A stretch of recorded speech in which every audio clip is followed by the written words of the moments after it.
Sophie was happy to return home after her education in Germany. She had a chance to stay, but there was no thought of living away from home, from her parents either. She loved her homeland, missed her mother and father very much, and now she was already embracing her family, riding home with them through her native and beloved streets. "I'm home. I'm finally home." Sophie couldn't believe herself, unable to find the strength to peel herself away from mommy. At home, after unpacking, resting, and calming down, the whole family sat down at the table to drink tea and talk about the future. "So, Sophie, now that you're a graduate, will you come work for my firm? I've been waiting for you for a long time. Without a good assistant, I'm screwed. And who can I trust more than my own daughter?" said Dad to his daughter. "Of course I'll go," Sophie laughed. "But you know, Daddy, I don't just want to do business, I want to do charity too. It's very popular all over the world now. We should also adopt a useful experience." "Now you're right, my daughter. Charity is also very important for businesses and businessmen." The rating goes up immediately. My father replied approvingly. "I'm not so much for ratings. I just want to help people in trouble. I mean, I've been following life in our city on the internet. We have a lot of people who need help here. And you, Sophie, need to get your personal life together," said Bella, 25 years old after all. "I was afraid you were going to marry a German, but well done. You came back free." "Yes, and the 25th anniversary should be celebrated at home in a wide circle. Well, not just an anniversary, but to introduce you to everyone. Your employees, your business partners, your competitors. So to speak, we should have a party," my father suggested. "Oh, come on, Dad. What's that for? I don't like those banquets and buffets and stuff. But sometimes it's necessary, isn't it? And it will be interesting for you to see new people, to show yourself off," her father tried to convince her. Yes, and maybe at this banquet you'll find your destiny," Bella persisted. "Well, Mother, you could marry me off tomorrow," Sophie sulked playfully. "Even if it's today. To a good man. Kevin, don't forget to invite Scott and his son," she said to her husband. "Bobby is a very nice young man. He's a recent graduate too, and he's working. And he's handsome, by the way. And this one, by the way, Peter, even though he's older, he's a very, very decent man. That's it, Mom. If it's going to be any kind of a lookout, I'm not going at all." Sophie was already seriously offended.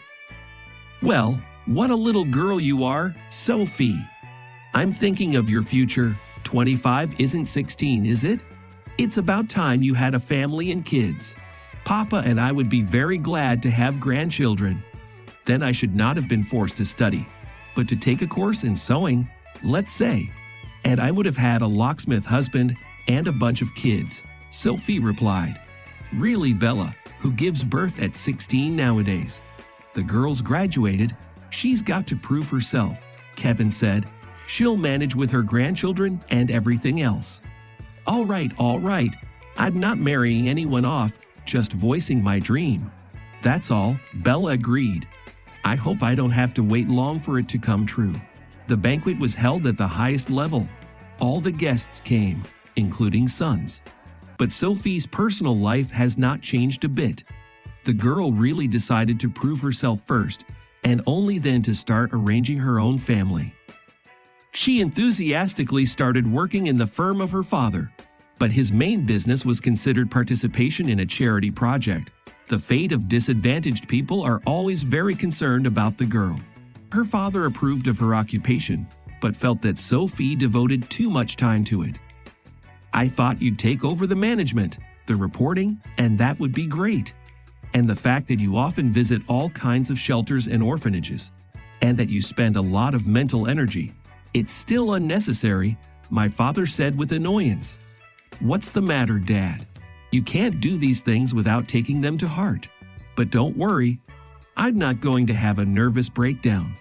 When I see a problem, I don't panic. I look for solutions, because you taught me that yourself," Sophie replied calmly. "Well done, girl. But still, leave at least some time for yourself as well. Here I fully agree with my mother." Belle had expressed her displeasure at her daughter's infatuation with Charity in a much more active way. "Sophie, you were up so late again last night.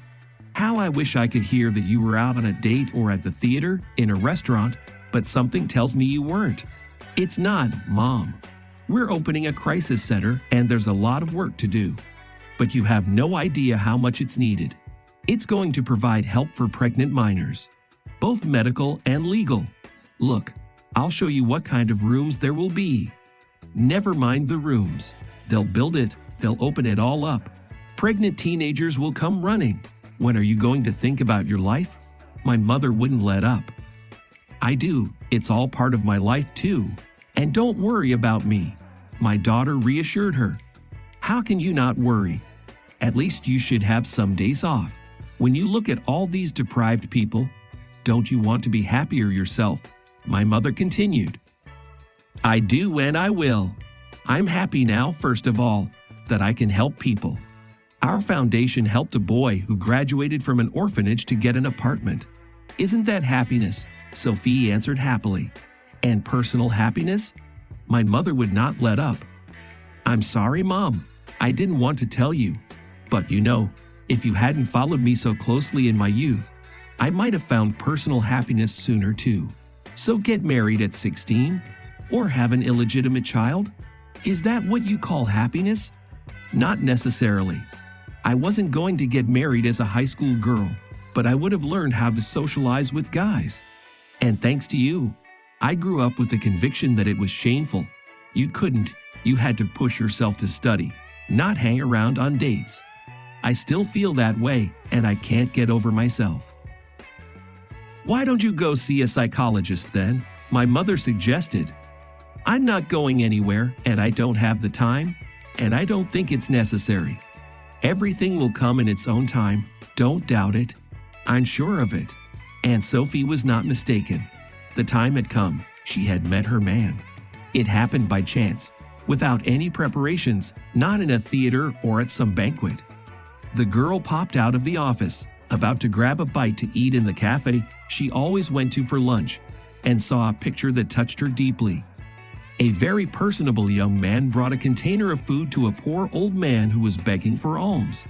The poor man was moved to tears as he thanked the man, shook his hand, and then, trying not to attract attention, slipped him some bills. That scene would have caused only bewilderment to many, but it delighted Sophie. Just like that, without expecting any gratitude or benefit to herself, to help someone in need. This is a truly caring person, capable of compassion. She could not pass by and decided to approach this young man herself to get to know him, and maybe invite him to work for their relief fund. "Excuse me, young man. I saw you helping a beggar. I work for an organization that helps the homeless and people in difficulty in general, and I would like to invite you to participate in our work." The girl blushed when she said this, despite her determination. She was ready for the man to just brush her off, or maybe say that she was prying. But he smiled a little embarrassedly in response too. "Thank you for the offer. I'm very flattered. But, alas, I cannot accept. I already work with several orphanages and a shelter for homeless animals, but I can't pass by those in need either. That's the nature of it. I was on my way to the cafe, and then I saw this old man." "I'm at the cafe too. I have lunch now," the girl said, embarrassed. "Well, let's go together since we are colleagues.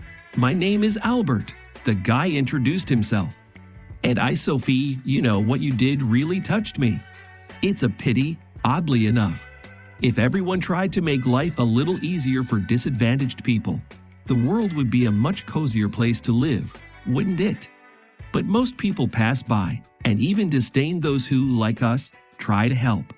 Yes, this old man is not covered by my funds, but at least today he will have a decent meal. And the money?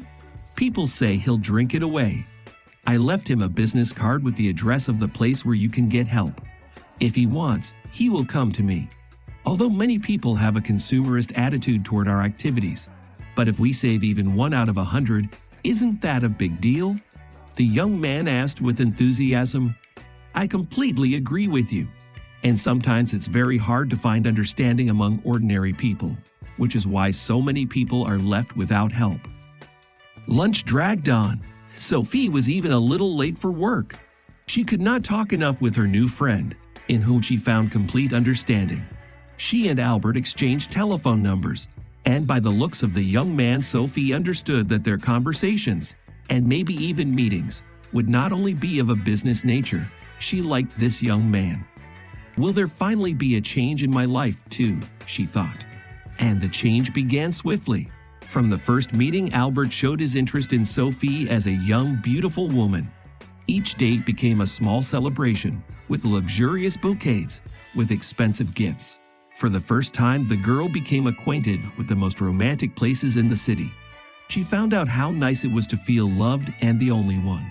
Her parents immediately felt that the long-awaited changes in their Sophie's life had finally begun. Oh, our Snow Queen has finally thawed out. A prince has appeared, and by all appearances, with serious intentions. There's the bouquets. I wish I knew who he was, but it happens all kinds of things, sighed Bella. You, Bella, are a hard man to please. One minute you're worried your daughter's got no one, and the next you're worried something's going to go wrong. Kevin brushed her off. What did you think? Do you know how many rich bride hunters there are right now? Well, I'm sorry, Sophie's not the type to flap her ears at the first person she meets. That's true, but she's too kind. If someone starts to pity her, she won't resist, especially if there's love involved. We should give her a hint to invite him to our place. There was no need to hint. After a short acquaintance, Sophie and Albert's relationship became so trusting that the girl decided to invite him to her home. He made a very favorable impression on her parents as well. An intelligent, courteous young man with impeccable manners, and by all appearances, well-to-do.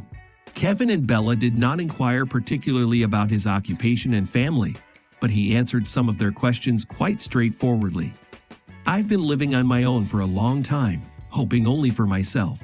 My mother died a long time ago. And my father? I don't know, he might be alive, but I haven't seen him since I was 3. So the only family I have is my mother's sister, who needs help herself. She is sick. So I had to go into business, and I'm not boasting about it. I have had some success. Sophie's father liked that answer, but her mother did not. Well, I don't know. Orphan, no family. It can't help but be alarming. You'd better go through your channels and find out what kind of business he's in. In general, about his past and present, she said to her husband, after the young ones had risen from the table and retired to Sophie's room. What channels? Kevin snapped. Are you suggesting I spy on him, track him down, hide in the bushes myself, or hire a detective? And why not? He will propose to Sophie any day now. He will become part of our family. People are more responsible about choosing new owners when they give a cat away.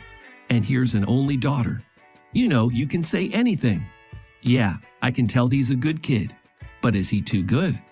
Oh my God. Sophie will have to live her whole life as an old maid. Because for her mother, one fiancé is bad and the other is too good.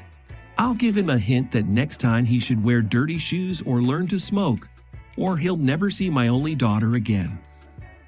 Joke, and God forbid I be right. It would be too much of a trauma for Sophie. Sophie was unaware of her mother's doubts, so when she saw Albert off, she simply asked her parents if they liked Albert. Well, a very worthy young man, replied Kevin. Has he asked you to marry him yet? Asked Bella. No, Mother, he hasn't. And if he had, would you start talking me out of it? Smiled Sophie. Well, not a minute. I just advise you to take your time. You know so little yet. Bella excused herself. So we're in no hurry, laughed a happy Sophie. In fact, their future wedding was almost a done deal, although Albert had not yet formally proposed. But the relationship was developing in that direction.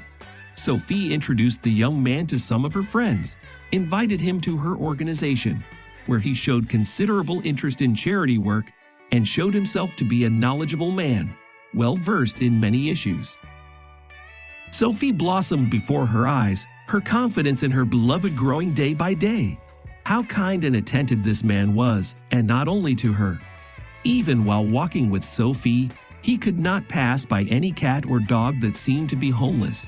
He bought some food, called the volunteers, asked them to come to the address, and take the animal to further find an owner for it. This led to the expected result. One day, Albert invited Sophie and her parents to the restaurant and proposed to marry him in all forms. Preparations for the wedding began. Even Bella's doubts subsided. Albert became his own man in their house and did not arouse any suspicions, demonstrating exceptional decency. Sophie herself, on the other hand, suddenly felt that Albert's decency and consideration were somewhat excessive. A new batch of doubts arose after one of the foundation employees said, "I'm sorry, Sophie, maybe I'm meddling. Your young man or already a fiancé, you've still introduced him to all of us. I saw him on the street the other day, and he was acting in a way that made me question his charitable affiliation. What is it?" wondered Sophie. What could he have done? You see, a homeless man, probably not very sober, came up to him, started, as I understand it, begging for money, and your Albert not only chased him away, but also shoved him roughly. And when he fell down, he kicked him. And his face at that moment was so angry that I even got scared. "Well, Ellie, you must be mistaken. It wasn't Albert." Sophie didn't believe me. "I wouldn't have told you if I'd had the slightest doubt." The woman pressed her lips together. "I would have gone to him too, told him he was behaving inappropriately. But I rushed to help the poor man, and Albert had already gotten in his car and driven off. It's hard to believe, but I'll try to talk to him," Sophie muttered. But she was in no hurry to talk to her fiancé. Going over the actions of her beloved in her memory, she recalled that when she witnessed touching scenes, she often thought that Albert was overdoing it, too much pretentious, throwing himself to every homeless person, to every stray dog. Meanwhile, anyone involved in charity knows very well that simply giving money or a piece of sausage is often not the kind of help that is needed. But direct questions are far from the answer in such cases either. If Albert lies, he will continue to do so. And if all her doubts are wrong, the young man will have every reason to be offended. Well, we'll have to check it out for ourselves, Sophie decided. She already had a plan in her head that many would consider rather strange. To carry it out, she turned to an old friend who worked at a youth theater as a costume designer. It was to her that Sophie went to work. "Grace, only you can help me out. I need a beggar's costume for one evening for a case, but modern. Is that possible? I mean, not a poor woman, but a total homeless woman," Sophie pleaded with her friend. "Yes, as much as you like." "What are you up to?" "What kind of masquerade?" replied Grace. "It's not me, but you know where I work, right? Charity related." "Well, I have to dress up as a beggar for a little show," Sophie replied, deciding not to tell her friend exactly what she needed the outfit for. "We'll dress you up. Here in this corner is where I have the rags. Take your pick." Grace rolled out a rack of the most shabby outfits. "I'd like to do something with my face, something unrecognizable," Sophie asked, picking through the rags. "You know, put some makeup on it, stain it or something, paint a bruise on it or something." "Well, you've got a lot of reach there. That's why you need our makeup girl, Violet. She's a real artist, I'll tell you that. She'll paint you so much that your mother wouldn't recognize you. Get dressed up and let's go to her. Wow, you picked yourself a real bum." Grace took her friend to the makeup artist and she went to clean up. When she looked in on Sophie half an hour later, she was aghast. "Violet, you seem to have overdone it. I brought you a girlfriend, beautiful and young, and you're bringing me back some old granny." "Well, Sophie, don't be surprised if the homeless give you alms too. How will you walk around town dressed like that?" the girl asked in surprise. "I won't. There's a car waiting for me at the entrance with a chauffeur and a guard." Sophie really didn't have much faith in the success of her venture, so she took 2 of her father's bodyguards with her, one of whom got behind the wheel. After saying goodbye to the girls, she quickly walked to the car, tapped her finger on the window, and the guard looked at the unkempt old woman with a faded black eye, slightly opening the window, not hiding his squeamishness. "Well, what do you want?" he asked gruffly. "It's me, Sophie." "Don't you recognize me?" laughed the girl. "Oh, Sophie, you're unrecognizable except by your voice." The guard hurriedly opened the door and let Sophie in. "All as agreed, guys, you stop and wait to see what happens next." She had already briefly briefed the man. In fact, she hoped that nothing much would happen. No, the fact that Albert was lying to her, she already knew. She called the charities her fiancé supposedly worked with, but they knew nothing about him and certainly didn't receive any generous donations. She didn't want to know anything else, and she had started her masquerade in order to avoid any painful explanations. Still, she wished that Albert, whom she continued to love in spite of everything, would not turn out to be at least so cruel a man. She got out of the car and, hunched over, began to wander down the street, where her lover would inevitably soon pass. Here he came, a handsome, stylish, confident man. Sophie hurriedly approached. "Son," she called out to the man, trying to change her voice as much as possible. "Listen, son, help me, for Christ's sake." Albert glanced at her, grimaced annoyingly, but didn't even stop. "What do you want? You're rich, at least this way to the bread. A week without eating would help, eh?" Sophie continued following him, hearing that in her voice already sounds genuine despair. "So this is what a real homeless person feels like." The thought suddenly flashed through my head. "Piss off," the boy gritted through his teeth. "At least a little bit, you're kind," the old woman kept up, and catching up with the young man, took him by the sleeve. "Fuck you," Albert shouted in his full voice, grabbed her by the arm, and forcefully shoved her away from him. Sophie couldn't resist, and fell to the sidewalk. Immediately her guards were there. One grabbed the boy by the arm. The other began to help the beggar girl up. "What's going on?" She fell by herself. Albert began, but then he looked at the fallen woman. A layer of makeup was not hiding her familiar facial features after all. Sophie said in her usual voice, "Well, well, benefactor, it all makes sense now. That you also help orphanages and animal shelters, I also know." "Good day," said Sophie firmly, and followed the guards to the car. "Sophie, what are you doing?"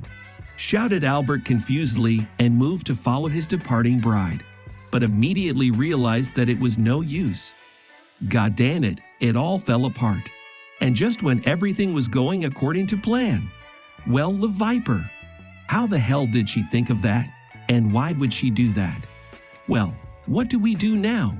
he thought, standing in the middle of the sidewalk, looking after the car as it drove away. Yes, there was much to consider. Albert was no benefactor or businessman, but an ordinary man from an average income family who dreamed of more. His parents were alive and well, but he had no relationship with them, and had no special feelings for them either. They had raised him, educated him, and well, thank you. But he did not consider himself indebted to anything. He had long ago left home and gone to seek happiness, using his own data, especially external. Yes, he had his parents to thank for that too. His face, his figure, and his intelligence, by the way. No, Albert would have been offended if someone had called him an Alfonso or a crook. He didn't consider himself one. He even worked, which he could not do without, but his salary could not meet all his needs. Well, he lived at the expense of rich ladies, wives, or daughters, and sometimes businesswomen themselves. It was a matter of luck. By the way, he gave them happiness. He did not steal or extort money. They were willing to do anything to keep him around. Albert himself would not have minded getting married if he had found a suitable match. And as he grew older, he began to look for one, realizing that he would not be able to bounce around in women like that until his old age. He would be 30 soon, and young handsome men would be growing up to compete with him. He realized this especially keenly after he had been dumped by another man. In other words, a fairly young and well-to-do single woman. He was ready to marry her. She was 10 years older, and she didn't seem to mind. And then suddenly she had another, younger, and apparently even better than Albert. And the hero lover got his resignation. And then a friend gave him a tip, that is, led him to this Sophie, the daughter of a very rich man and a smart girl herself, for a reason. 25 years old, unmarried, just your type. I'd do it myself, but I'm not old enough anymore. But for you, if you bring her to marriage, then consider your life a success. Isn't she scary at least? Said Albert hesitantly. I haven't seen it, to be honest, but for that kind of money you can't be ugly if you want to be. I'll give you, as a friend, information about it at a good price. Yes, friend or no friend, no one would do anything for free. For a lot of money, Albert got Sophie's information, and then you need more preparation to find out what kind of girl she was, what could attract her, and you need to know everything. And information again costs money, as well as appropriate attire. She might take pity on him as an unhappy man, but she wouldn't marry him. I had to try, and most importantly, spend a lot of money. I had to take out a loan, and not a small one. When he met her, he spent a lot of money on flowers and gifts. And how much he spent on these fucking bums, homeless dogs, stray cats, whom you do not meet. This one give. And how everything was going great. Sophie was not ugly, but even very pretty, adored him. Her parents almost threw themselves on his neck when they met. It was going to the wedding. He almost sighed in relief. No more hopping around, no more looking for him, no more living a normal life. And she, that bride, needed to test him. And there it is, love. And now what to do? Go to explain, apologize, wriggle, confess? No, most likely it will not work, although it is necessary to try, at least in order that no nasty things are not done. She'll leak information about him on the net and cut off all avenues. He needs to find a new lady, and maybe Sophie will forgive him, understand him, at least return the gifts. The engagement ring alone is worth a lot. In the evening, he decided to call Sophie anyway, to find out how serious she was. Sophie, it's me, Albert, calling to see how serious you are. There's not going to be a wedding. It's silly to ask. Nothing is going to happen between you and me anymore. Sophie replied confidently. Too bad. I do love you, believe it or not. I don't, and I'll try to make sure no one else believes you. How? He asked into the phone, surprised, and thought to himself, that's it. She's decided to ruin my life goodbye after all. There are ways. I don't want you to keep cheating on women. Her voice interrupted, and Albert thought this was his last chance. Sophie, honey, I'm so sorry. I just wanted to impress you, to get closer, because I love you so much. I swear to you, I really will do anything to make you forgive me. Let's forget everything that's happened and still be together. No, Albert, you can have your presents back. I'll leave them with the concierge. I hope they won't be useful for seducing the next girls again. Sophie's voice snapped again, and she hung up. She must be blubbering, so suffer now, benefactor. At least she'll return the gifts, and maybe I'll sell them. But she still decided to mess with me. But that's all right. I've had enough fools for one lifetime. Women are like that. Even if you warn them, even if you don't warn them, they will do their own thing. Albert muttered into the void. She really did cry. Who wouldn't cry in a situation like that? A week before the wedding to be so disappointed in the groom. One consolation, the wedding didn't happen. Otherwise, there would have been a lot more problems and shame too. Now I have to explain to her parents what happened. And she herself does not understand how it happened, how she believed it at first sight and fell in love. Perhaps it was her destiny to live alone, without any husbands, children, or love. And then, as if by chance, her mother walked in. She did not know yet about the collapse of her daughter's love and was only thinking about the upcoming wedding. Sophie, Aunt Lucy called to congratulate you, but she can't come. What is it? Have you been crying? Mom looked at her daughter in surprise. It's okay, Mom, there won't be a wedding. You can stop fussing and get on with your old routine. What do you mean? You're kidding. Did you and Albert have a fight? Mom tried to make sense of the situation. No, we broke up, permanently and irrevocably, Sophie stated firmly. Talking with her mother somewhat calmed the girl down. She didn't feel like crying anymore. Are you sure? Bella knew she shouldn't pester her daughter with questions right now. But still, this news came as a complete surprise. More than that, he's a fraud and not at all who he claimed to be. I'm sorry I didn't realize it right away. I'll tell you the details later. I'm sorry. I'm not up to it right now. Of course, my dear. I'm sure your decision was the right one. Don't cry anymore, rest easy. And my mother left the room. My poor girl, so suave, so gallant, just the perfect man. You could tell by that alone that something was wrong. I knew, and Kevin laughed at me, and you can't cheat a mother's heart. The woman thought to herself. She broke the news to her husband. Kevin was about to go to his daughter for details, but Bella stopped him. Don't touch her yet. Let her get over it. She'll tell you later. Okay, it's not that big a deal. How can it be no trouble if you say it's crying? I'll grind him to powder and dust. I'll mix it with the dust. My father was furious. You'll mix it. You'll do it all. But later, but for now, let your daughter be alone. She asked me not to touch her yet. Sophie, having calmed down a little, boxed up everything her fiancé had given her, taped it up, took it to the concierge, and went out for evening tea, as usual, with almost no trace of tears anymore. At the table she spoke dryly, briefly about who Albert really was, and asked that the subject be closed. Shut him down how? Rumbled Kevin. I'll shut him down myself. He'll learn from me how to go after rich brides.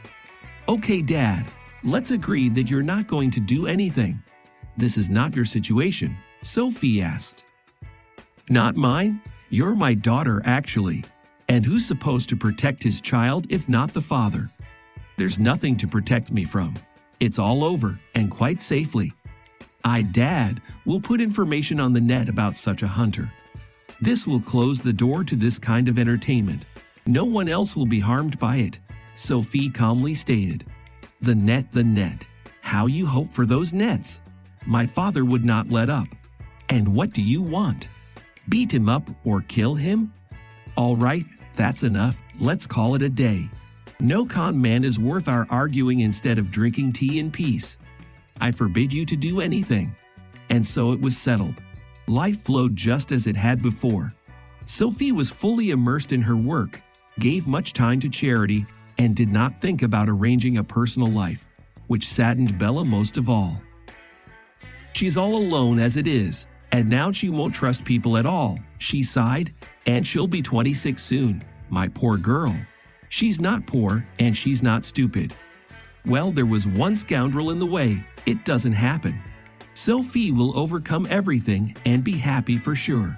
I believe it, replied Kevin, though he was no less worried about his daughter's fate. But he had his own theory about his daughter's future. A man who does so much good can't not be happy. Her father was right. Sophie's happiness came precisely from her work at the charitable foundation. She did not lose faith in people. It would be difficult to lose it, working among people who cared about other people's problems. But to the slightest deception has become very sensitive. And in one of the new employees, Steve, there was not an ounce of her. He just did his best, without any superfluous words or pretty deeds, just like Sophie herself.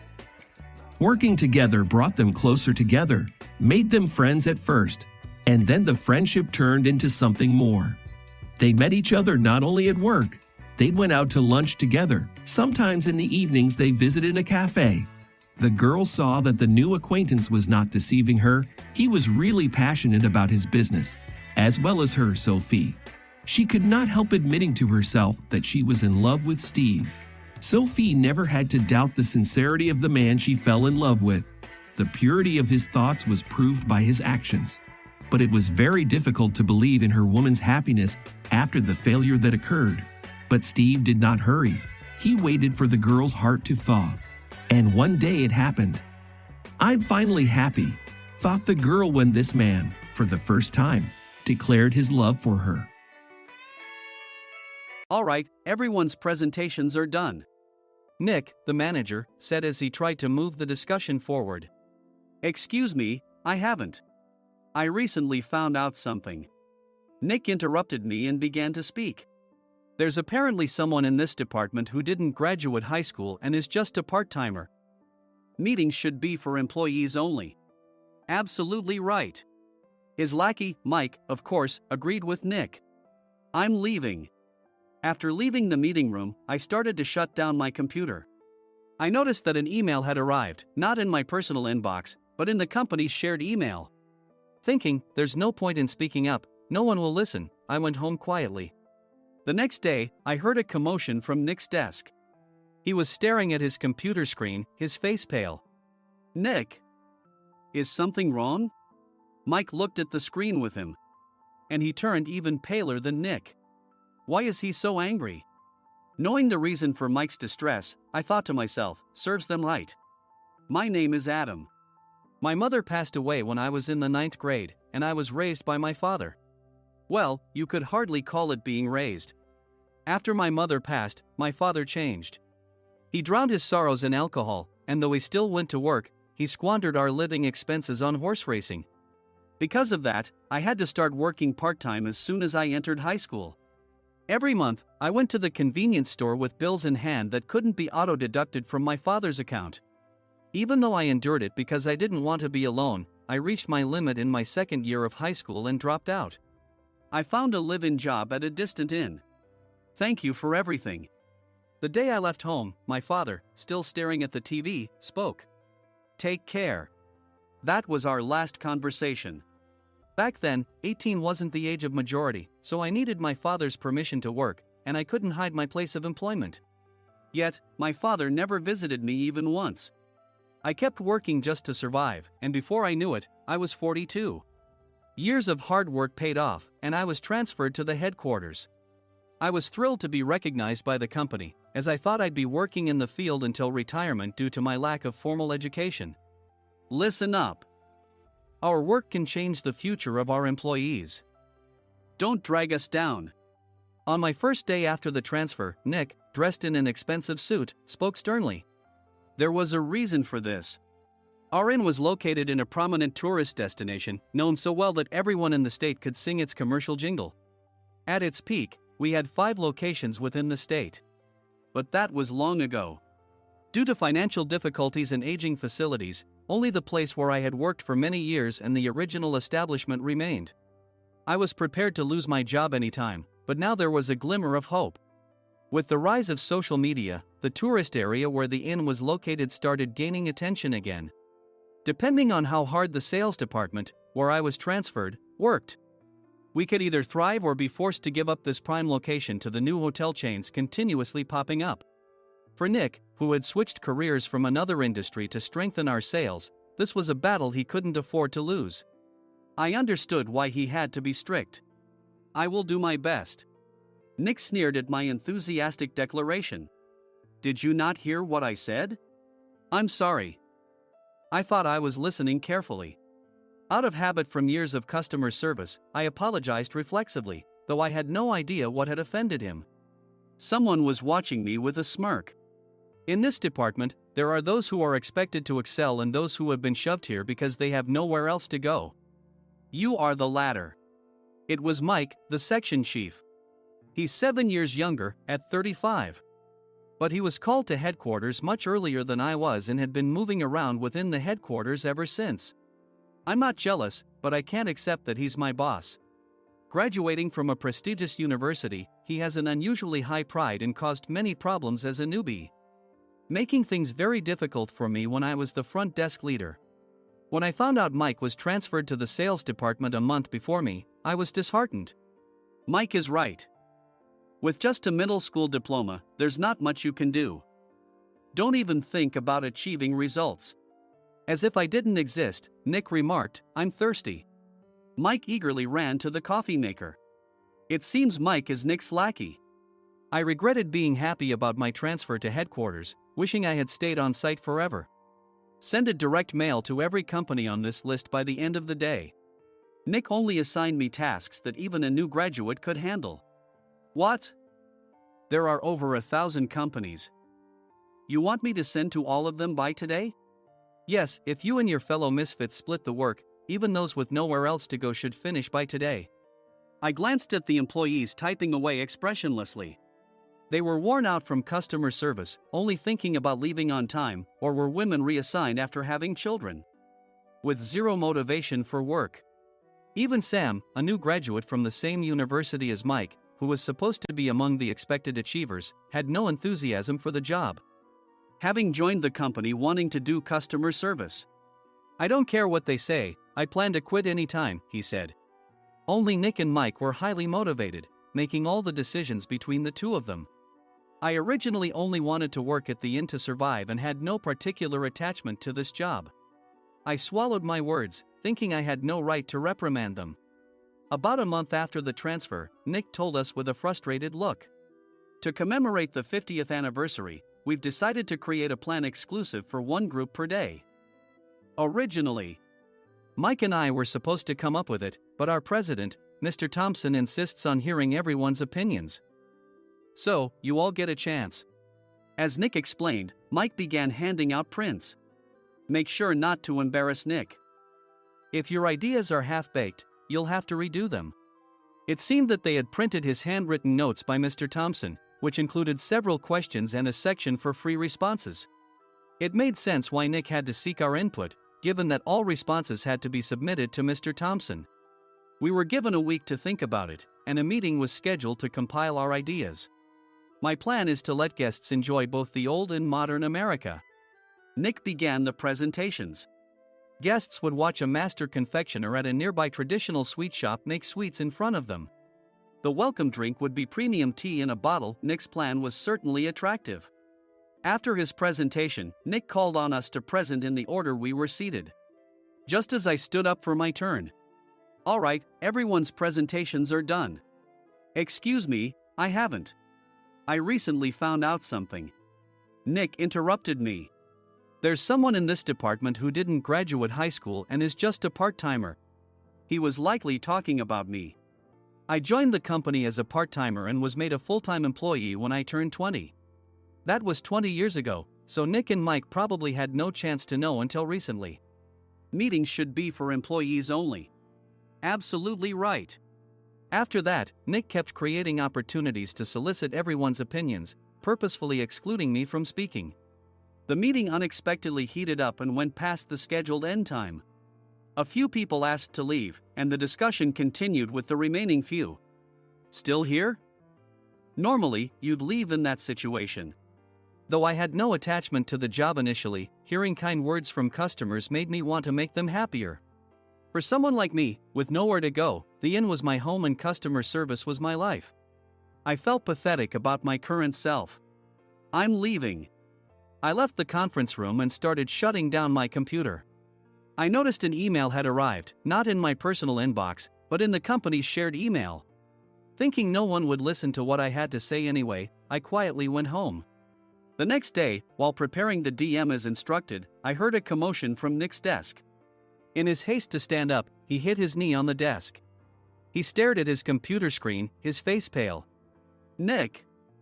What's wrong? Mike, thinking he should be the first to rush over, approached Nick while still wearing his coat. He peered at the screen with Nick. And he turned even paler than Nick. Why is he so angry? Who is responsible for this company? Nick, more irritated than ever, asked, and Mike answered without checking. Probably Sam. Sam wasn't there because he was attending a morning training session for new hires. Nick gave up on getting angry and returned his gaze to the screen. They were looking at an email that arrived right after the end of the working day yesterday. Apparently, no one, including me, had checked it before leaving. The email was from a large company that used us for their annual employee trips.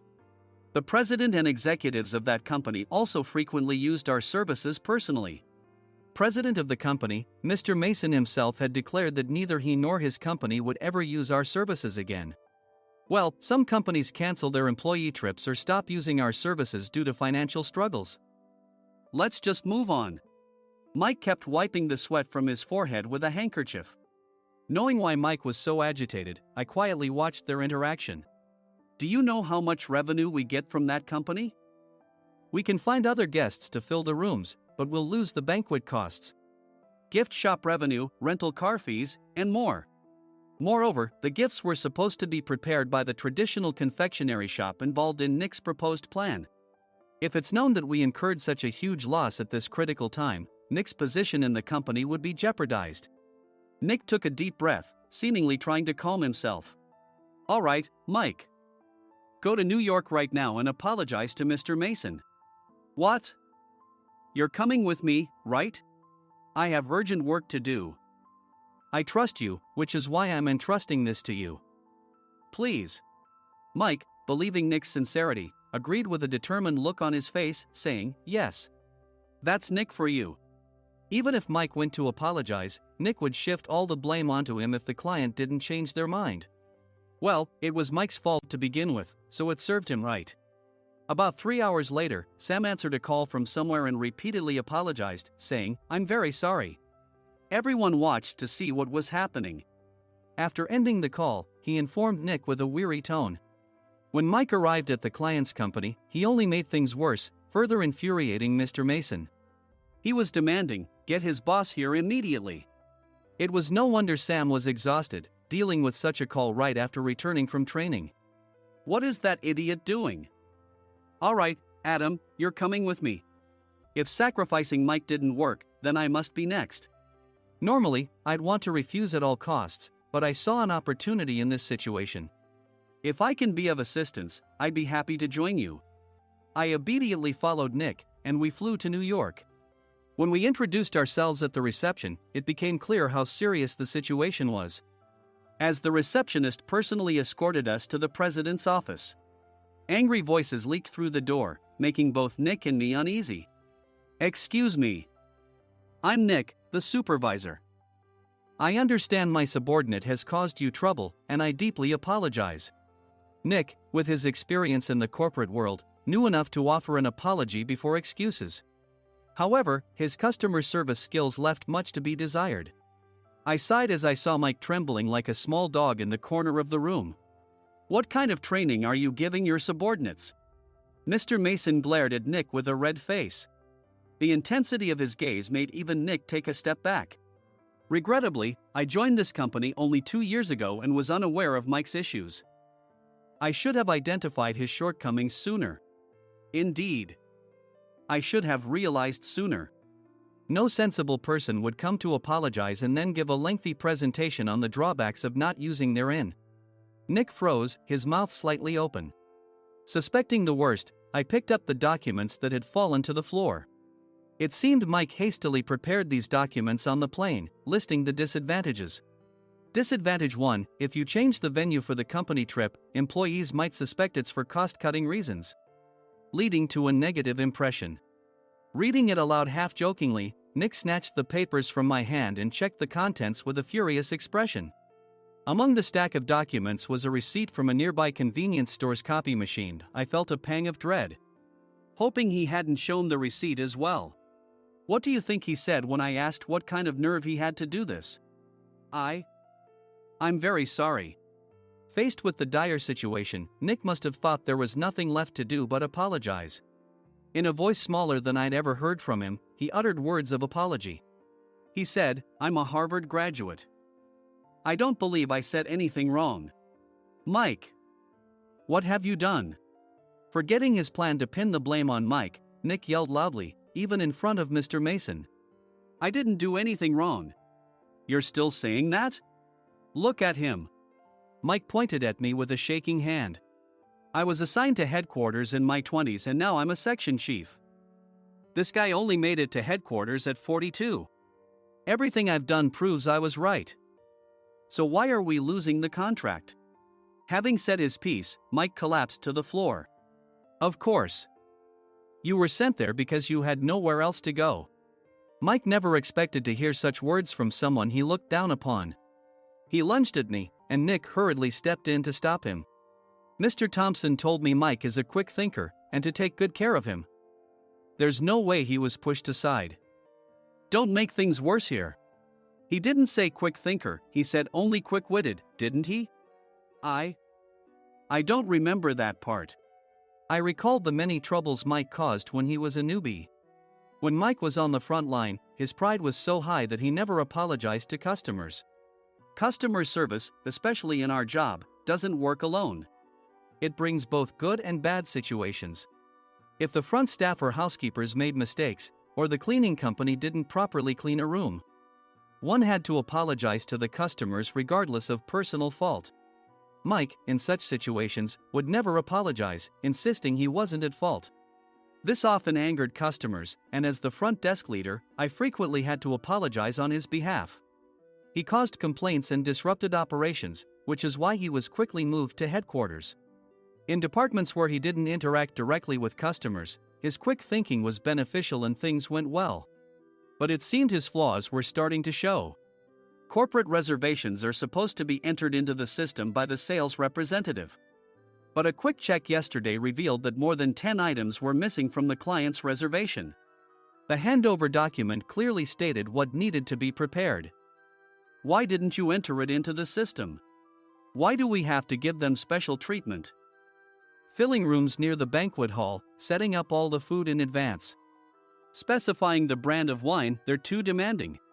No wonder he always angered customers, I thought, feeling a headache coming on. Grouping them in rooms near the banquet hall is for our benefit too. It makes it easier for the staff to set up beds and serve breakfast since everyone's schedule is synchronized. As for the other requests, Mr. Mason suggested them to lighten our load. I didn't know that. Nick finally seemed to realize that Mike was the one who had angered the client. What did you say to them? I just told them we wouldn't give them special treatment anymore. We shouldn't waste effort on things that don't bring in money. I was utterly exasperated at his lack of understanding of customer service. Of course, we shouldn't comply with unreasonable demands. But carrying over successful practices from past stays makes customers feel remembered and enhances their experience. Good memories encourage repeat visits. That's part of our job. I looked down at Mike, who was sitting on the floor. In our job, nothing is a waste.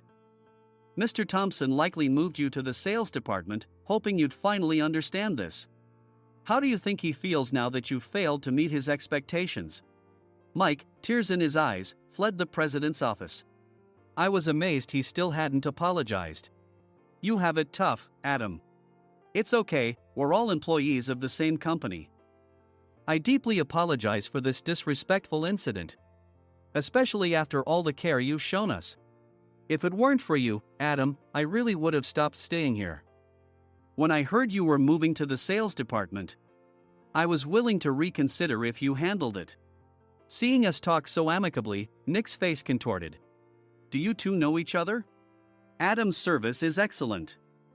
I always requested him specifically. Normally, we don't accept specific staff requests, but we made an exception for Mr. Mason, adjusting my shifts accordingly. He had personally stayed at our hotel just before my transfer, and during casual conversation, I mentioned, I'm moving to the sales department soon. If I hadn't told him then, things could have been much worse. Please continue to take care of us. I look forward to it. On the return flight, Nick awkwardly offered me a can of beer.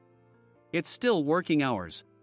Of course, I had no intention of forgiving him for a single beer. Nick might try to pin everything on Mike and avoid any consequences. While pondering this, a startling fact came to light. Nick, the tea bottles for the plan have arrived. I handed Nick a bottle labeled with our inn's name. They look good. What are you talking about? These are plastic bottles. I had assumed we would use the trendy, high-end bottling tea. But what arrived were ordinary plastic bottles of tea with customized labels. The only unique aspect was the label, which had the inn's name, making it look customized.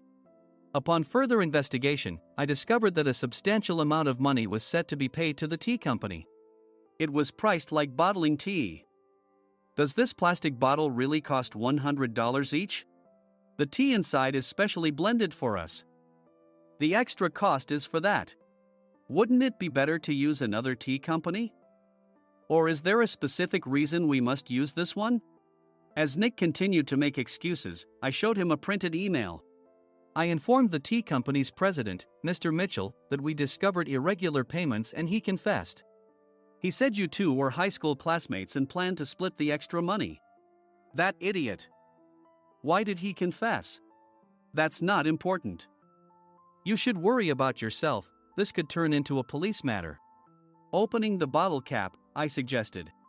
How about calming down with this tea? It supposedly has a relaxing effect. Nick drank the tea frantically. In the following days, decisions were made about their fates. Mike was reassigned to the General Affairs Department, with no chance of transfer or promotion, as per Mr. Thompson's orders. As for Nick, since the payment to the tea company hadn't yet been made, he narrowly avoided legal trouble. Instead, he was encouraged to leave the company, and to avoid further complications, Nick submitted his resignation. Rumor has it that connections between HR departments have made it difficult for him to find new employment. Even though it was good to have those two gone, something unexpected happened in the sales department. Everyone became motivated and united in refining the 50th anniversary plan. In the end, my plan was adopted. We collaborated with the Tourist Information Center to provide personalized guides. The plan, tailored to the number of guests, was truly special for the 50th anniversary. Hey, is Adam's family coming to stay? I immediately booked that special plan for my family. Sam noticed it on the reservation list and quickly picked up on it. Yes, I'm inviting my father. That's great. I might invite my parents too. I lacked the courage to face my father just as Adam. But here, with the confidence Mr. Mason praised, I felt ready. The 50th anniversary plan was a perfect opportunity to reconnect with my father. I hoped to bring back the days when we could laugh together as we once did.